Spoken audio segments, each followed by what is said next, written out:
Olá, meus amigos. Deus abençoe a vocês em nome do Senhor Jesus Cristo. Que o Espírito Santo, o Espírito do Senhor Jesus venha iluminar o entendimento, abrir os olhos espirituais para que estes possam ver a glória de Deus nas suas próprias vidas. Veja só, muitas pessoas dizem assim, puxa vida, pastor, bispo, fulano, ora por mim. Aí a pessoa, o pastor, o bispo fala, tá bom, vou orar por você. Só que quando uma pessoa pede uma oração, não é pecado você pedir oração, e nem é pecado, muito menos você orar pelos outros. Mas vamos usar um pouquinho a inteligência e raciocinar direitinho. Olha só, quando alguém pede oração, é porque ela não crê na sua própria oração. E por que ela não crê na sua própria oração? Porque, com certeza, dentro dela existe uma voz dizendo assim, olha, você não merece. Você não merece. E porque você não merece, você então tem que pedir a alguém para ajudar você. Mas não é assim. Isso não é verdade. Essa voz maligna que diz que você não merece, não impede você de receber aquilo que você precisa. O que impede você de receber o que você precisa é a sua fé. Porque a partir do momento, mesmo você não merecendo, mas você fala com Deus, ó meu Pai, tem misericórdia de mim. Quando você se dirige ao Todo-Poderoso, em o nome do Senhor Jesus, você está esboçando uma fé sólida, uma fé consistente, uma fé real, verdadeira. É isso que nós aprendemos na Bíblia. A Bíblia fala que nós somos justificados, quer dizer, merecedores pela fé. Quando nós apresentamos fé, nós nos tornamos merecedores daquilo que nós queremos. Você sabia disso? Pois é, se você não sabia, fique sabendo e comece a praticar. Que você pode pedir, você tem que aprender a andar sozinha, sozinho. Você não pode ficar na dependência do fulano, beltrano, ora por mim, pelo amor de Deus, me ajude e tal. Você tem que ser inteligente e usar a sua própria fé. Porque se você não tem fé para falar com Deus, pedir a Ele o que você precisa, que não custa nada, não custa nada você se dirigir a um lugar solitário, você falar com Deus, isso é fácil. Se você não tem fé para isso, como é que você vai ter fé que alguém vai te ajudar com a sua oração? Entende o que eu estou falando? Então fale com Deus por si próprio, ande com as suas próprias pernas, minha amiga. Eu sei que na igreja, a igreja foi feita, não é para atrair as pessoas só para orar por elas. A igreja do Senhor Jesus foi criada para alimentar os fiéis. Alimentar os fiéis. Por exemplo, todas as manhãs nós estamos aqui trazendo uma palavra para alimentá-los, para instruí-los de acordo com a palavra de Deus. Então, veja, nós somos justificados pela fé, quer dizer, merecedores pela fé. E por causa dessa fé, nós temos paz com Deus. É claro, limpo, simples, fácil de entender. Temos paz com Deus. Por que nós temos paz com Deus? Por intermédio de nosso Senhor Jesus Cristo, por intermédio do Filho dele. Ele, Jesus, é o nosso mediador, o nosso intercessor. Então fale com Deus em nome de Jesus, pronto. Você vai satisfazer a vontade de Deus. Ele vai vir ao seu encontro, vai realizar os seus desejos, porém, de acordo com a vontade dele. Não peça nada que seja de acordo apenas com a sua vontade, mas de acordo com a vontade dele. Então, o apóstolo Paulo, dirigido pelo Espírito Santo, ele diz assim: por intermédio de Jesus, nós temos entrada, nós entramos pela fé na presença de Deus e nos gloriamos, quer dizer, exultamos, ficamos satisfeitos, felizes. Por quê? Porque cremos que Deus vai atender às nossas necessidades. Jesus ensinou o Pai Nosso para que nós tenhamos atendidos às nossas necessidades, não os nossos desejos. O pai, a mãe, que tem, obviamente, consciência, não dá tudo o que o filho, a filha quer, mas aquilo que ele ou ela precisa, não é assim? Assim também é o nosso Pai eterno. Agora, uma coisa interessante, ele diz assim: não somente isto, quer dizer, não nos gloriamos na esperança, na confiança, na expectativa da glória de Deus em nossas vidas, mas também nos gloriamos, olha só, também nos gloriamos nas tribulações. Agora que entra o que da questão? Todos nós passamos por tribulações. Não há quem não passe por tribulação. Não é porque você é cheia do Espírito Santo que você não vai ter tribulação. De jeito nenhum. Muito pelo contrário. Quando a pessoa recebe o Espírito Santo, aí é que ela começa a entrar na tribulação. Jesus, quando foi batizado nas águas e depois imediatamente batizado com o Espírito Santo, quem o levou para o deserto, para a tribulação? Foi o próprio Espírito Santo. Então o Espírito Santo conduziu Jesus até o deserto para ser tentado, a tribulação. Ele foi levado à tribulação, mas ele já tinha sido preparado tribulação enorme para ele, mas ele começou lá no deserto. Por que as tribulações? Por que Deus nos deixa, nos permite e nos leva até as tribulações e aflições? Sabe por quê, amiga e amigo? Sabe por que você está passando por tribulações, que nós passamos por tribulações? Para que nós venhamos aprender, amadurecer,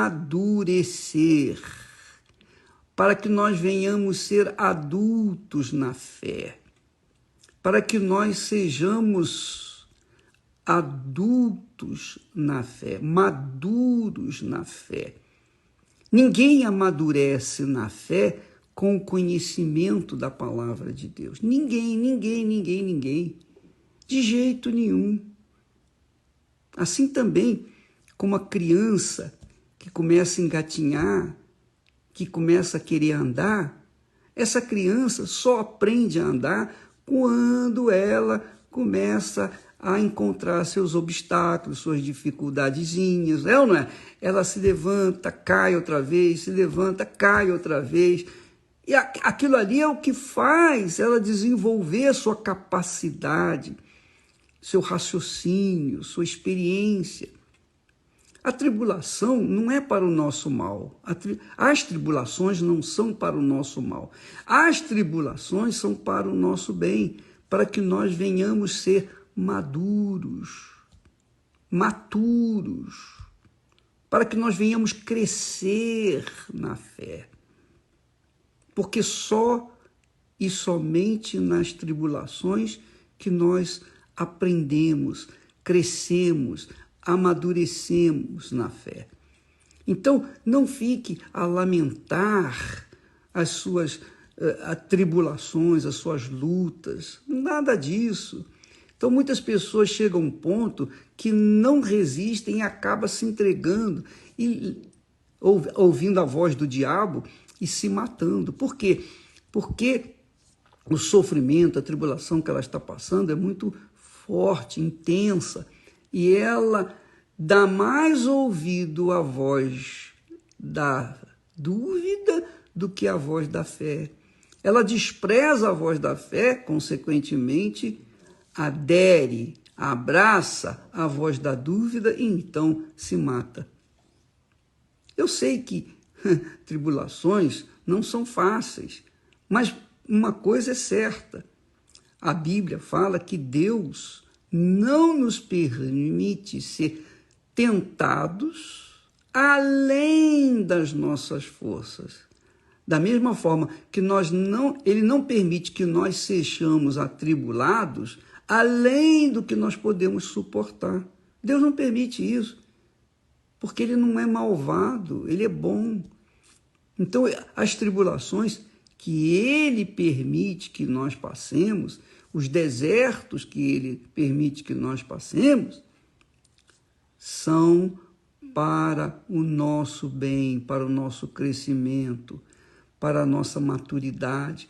Você teria coragem de entregar, por exemplo, você que é uma mulher vivida, experimentada, você teria coragem de se casar com um garoto inexperiente, um menino até bonito, atraente, corpo sarado, mas a cabeça pequenininha, pequenininha. Você teria coragem de se casar com uma pessoa dessa? Bom, muitos têm feito isso. Aí o que acontece? Quando casam corpo com corpo, apenas corpo com corpo. Talvez alma com alma, mas espírito com espírito jamais. Por quê? Porque a mente de um, o intelecto de um, não combina com o intelecto do outro. O espírito de um não bate com o espírito do outro. Os santos não batem, digamos assim. O meu santo não bate com o seu. Por quê? Não combina. Porque você é uma pessoa madura, experiente.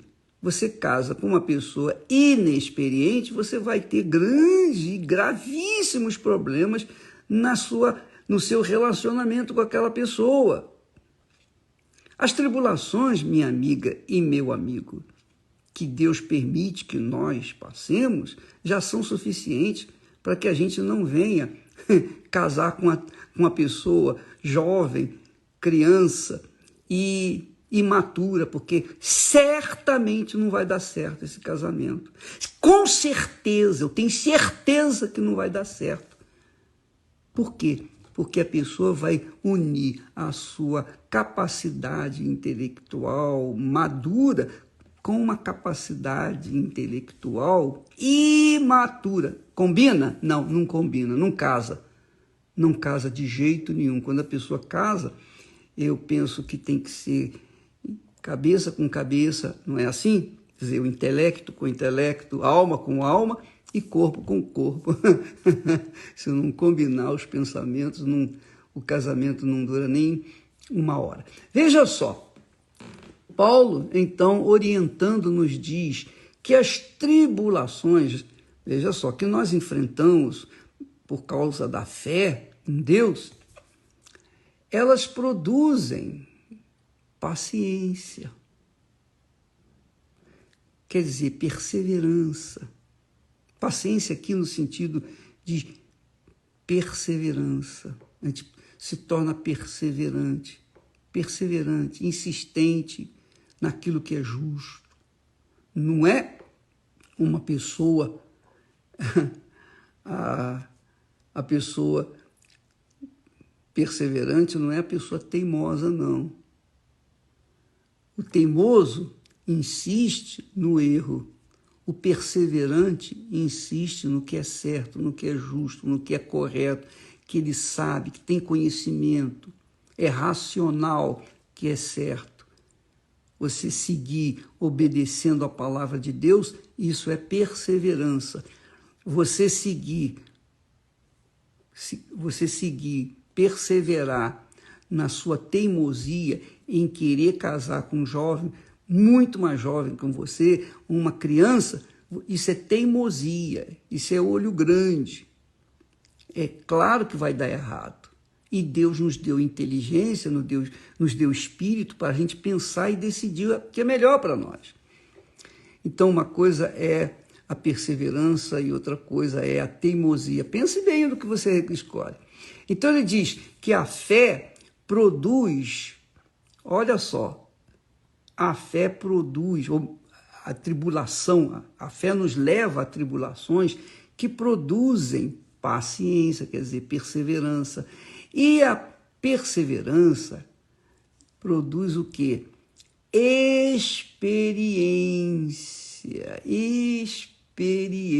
Uma coisa é você consultar com um médico experiente, uma pessoa vivida, uma pessoa que passou por tribulações, uma pessoa que sabe compreender a dor daqueles que vêm atrás.